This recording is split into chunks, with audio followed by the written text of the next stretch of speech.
Bapak saudara makan Allah, ma'rifat qalbu itu hanya dengan mengenal nama dan sifat Allah. Jadi coba deh di sini dibuat nanti kajian Asmaul Husna yang mateng, bukan yang separuh-separuh, enggak, jangan, yang mateng kajiannya. Gurunya ahli zikir, bersanad zikirnya kepada Rasulullah. Insya Allah Pak enak ngajinya, kan banyak nih. Carilah ya, semoga ketemu nanti. Asma sifat. Ma'rifatus sifat itu masih bagian dari kolbu, paling dalam. Dia udah masuk ke dalam sirnya kolbu. Kan kolbu ini dia ada bagian-bagiannya, Pak. Kolbu itu disebut ada fuad.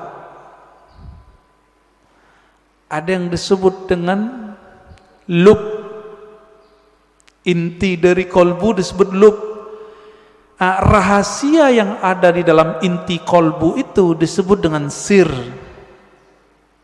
Maka disebutkan dalam Al-Quran, Allah ya'lamu sirra wal akhfa. Allah mengetahui yang sir, yang tersembunyi, bahkan yang akhfa, yang samar. Nah, itu ketahuan oleh Allah SWT. Nah, di mana kesimpannya itu? Itu di dalam kolbu paling dalam, paling dalam. Kita ini semua dulu kan pernah ketemu Allah. Memori itu kesimpan di situ, Pak. Ada yang ingat nggak?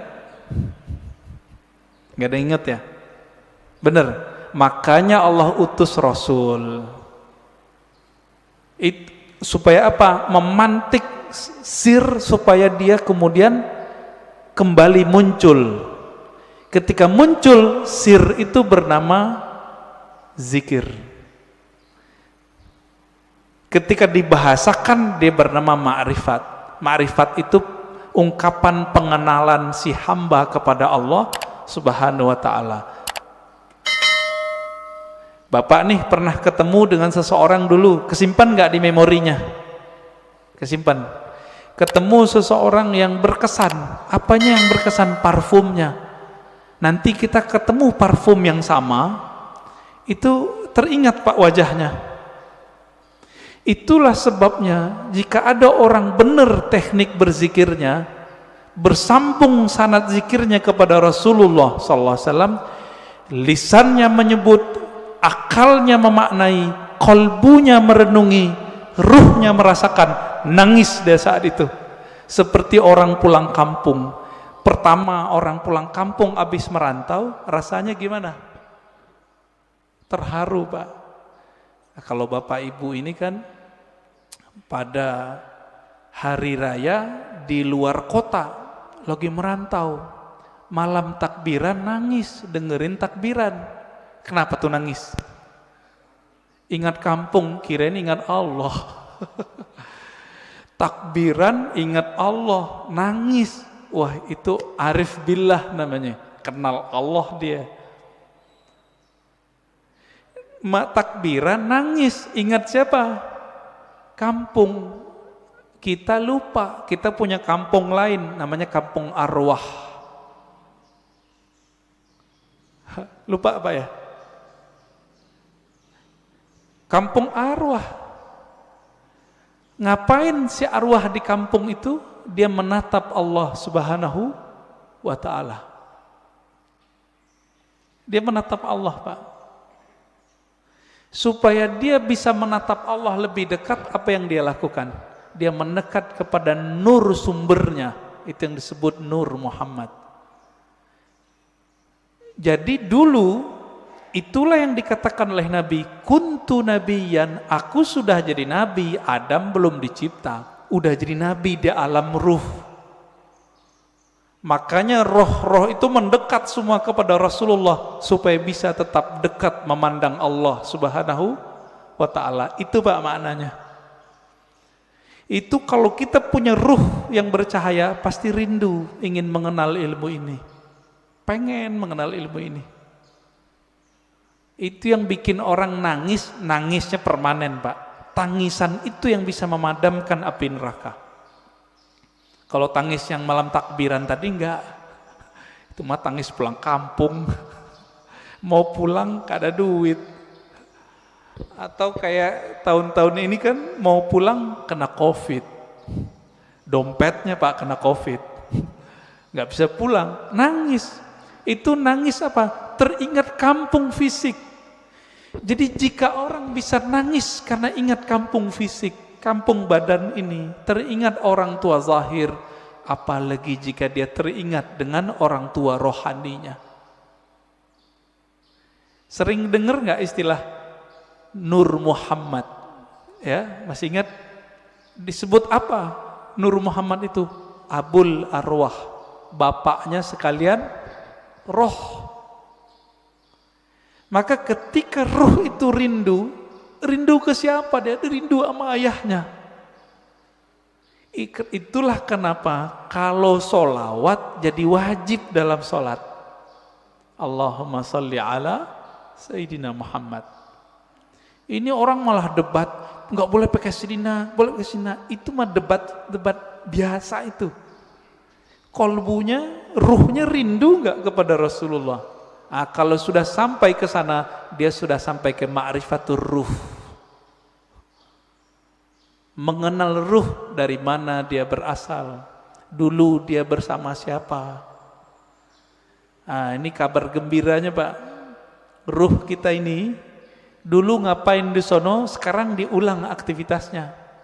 Kalau dulu Bapak di sono suka mendatangi Nabi, suka mendatangi orang yang dekat dengan nur Nabi itu, maka sekarang Bapak pasti suka dengerin pewaris-pewaris Nabi. Pasti cinta sama zuriat Nabi. Nah, orang-orang yang dulu mencintai Rasulullah di sana, di alam ruh itu, dia cinta kepada nur Nabi.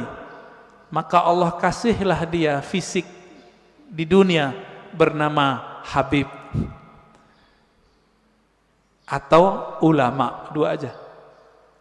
Habib atau ulama. Jadi kenapa Habib terlahir sebagai Habib, Kiai sebagai Kiai, Gus sebagai Gus, Ajengan sebagai Ajengan? Karena dulu nurnya mengagumi nurnya Nabi sallallahu alaihi wasallam. Itulah makna hadis al-arwah junudun mujannadah, hadis sahih Muslim. Ini syarahnya jarang orang menjelaskan ini. Roh itu dia berbaris-baris seperti tentara. Nah, dulu nih Bapak kalau dibukakan pintu kolbunya, itu bisa lihat Pak, dulu kita seperti ini di sono, ngumpul Pak seperti ini. Bapak kenapa sebut masjid ini Masjid Nabawi? Karena merindukan Nabi sallallahu alaihi wasallam. Semoga para pewakaf, pendiri, pengurus diberkahi oleh Allah, diberi rindu kepada Rasulullah. Bahkan sebelum wafat Allah kasih mimpi ketemu Rasulullah sallallahu alaihi wasallam. Amin. Pasti bisa Pak. Rasulullah kan nggak mati beliau, cuma pindah alam. Kalau kita bisa mati sebelum mati, bukan bunuh diri loh Pak ya. Mati sebelum mati itu apa? Mampu memilah ini alam jasad, ini alam pikiran, ini alam kolbu, ini alam ruh. Mampu dia berzikir, bertahan, bisa dia ketemu Rasulullah sallallahu alaihi wasallam. Bisa Pak. Dulu Sayyid Muhammad Alawi Al-Maliki kalau mau ngapa-ngapain itu nanya sama muridnya, masih hidup, saya nggak usah sebut namanya, kalau disebut ntar jadi orang mengkultuskan beliau nanti. Orang kita Pak, Jawa Tengah kalau nggak salah ya, Kiai Fulan, bertanya ke beliau, bocah ya waladi, kira-kira begitu ya, anakku, coba tanya ke Nabi, saya mau melakukan ini, beliau restu nggak? Itu yang minta siapa? Sayyid Muhammad, keturunan Rasulullah sallallahu alaihi wasallam, hafal banyak hadis. Muridnya pakar mimpi ketemu Rasulullah. Karena sholawat gak berhenti-berhenti beliau. Sholawat aja terus. Maka Bapak Ibu saudara makan Allah, jika ingin bertemu Rasulullah, sholawat terus. Terus itu apa ujungnya? Ujungnya mati. Jadi kalau belum mati jangan berhenti. Dijamin Pak, pasti. Kenapa? Hadis jaminannya jelas. Man shalla alaiya sallallahu alaihi asyara marat. Yang salawat kepadaku, Allah salawat kepadanya 10 kali. Saya mau tanya nih, ini 10 kali menurut kita atau menurut Allah? Coba lihat bahasa Arabnya. Sallallahu alaihi. Allah bersolawat kepadanya 10 kali. Berarti menurut Allah atau menurut kita? Kita ini Pak cukup dapat 1 salawat dari Allah pasti masuk surga. Salawat di situ artinya rahmat. Masuk surga. Kalau 10 ketemu Rasulullah sallallahu alaihi wasallam. Ketemu Rasulullah pasti. Maka Nabi mengatakan ini garansi Rasulullah. Orang yang paling dekat kepadaku nanti. Siapa? Aksaruhum salatan bi, yang paling banyak bersolawat kepadaku. Inilah media kalau mau ketemu Rasulullah. Bisa. Siapa yang bilang gak bisa ya? Nabi mengatakan nanti di akhir zaman ada Dajjal. Seandainya aku hidup saat itu, akulah hajijun alaikum, akulah pembela kalian. Secara fisik Nabi gak ada Pak, tapi kan pewarisnya ada. Pewarisnya itulah disebut Al-Imam Al-Mahdi. Imam Mahdi, apa kata beliau? Namanya seperti namaku. Nama dalam bahasa Arab ismun. Ismun artinya tingkatan dan kemuliaan, bahkan ilmu. Itu artinya. Bukan Muhammad bin Abdullah. Muhammad bin Abdullah mah banyak habaib namanya dari dulu Muhammad bin Abdullah, tapi bukan Imam Mahdi. Ya. Ini sekarang banyak yang kajian akhir zaman tapi terjebak pada riwayat ahli hadis fisik. Tidak mempertimbangkan ahli rohani. Nah, ini kesalahan besar kajian akhir zaman hari ini. Akhirnya yang terjadi cocok logi. Kita berterima kasih, syukron ya, terima kasih para asatis akhir zaman, antum telah membuat kita aware, sadar mengenai hadis akhir zaman. Cuma kadang nggak cocok. Hidungnya lurus gitu ya. Itu mah ciri fisik habaib rata-rata begitu hidungnya. Ya. Bukan itu kalau mengenal Rasul. Rasul itu kolbunya yang mau dilihat.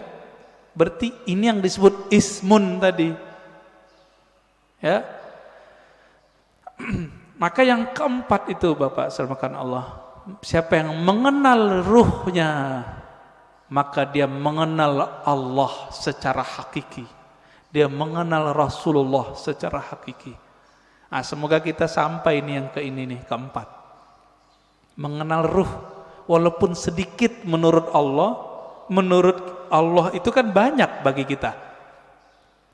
Setetes saja Allah beri, itu udah lautan bagi kita. Ya. Nah, caranya banyak-banyak aja Pak sholawat. Bapak ini kan mohon maaf ya, pemalas ngajari guru, maunya didatangin guru mulu, ya enggak? Carilah guru yang bisa mengajarkan zikir ma'rifatullah. Nanti diajarin Pak cara berselancar kepada Allah. Tapi kalau masih males, udah sholawat aja dulu. Nah, nanti sholawat ini nurnya akan membimbing kita, insya Allah ya. Jadi lebih kurang makna ringkas dari man arafa nafsahu faqad arafa rabbahu, 4 level ini ya. Tinggal dilihat kita bagian yang mana. Semoga kajian ini bermanfaat. Silakan kalau ada tanya jawab ya.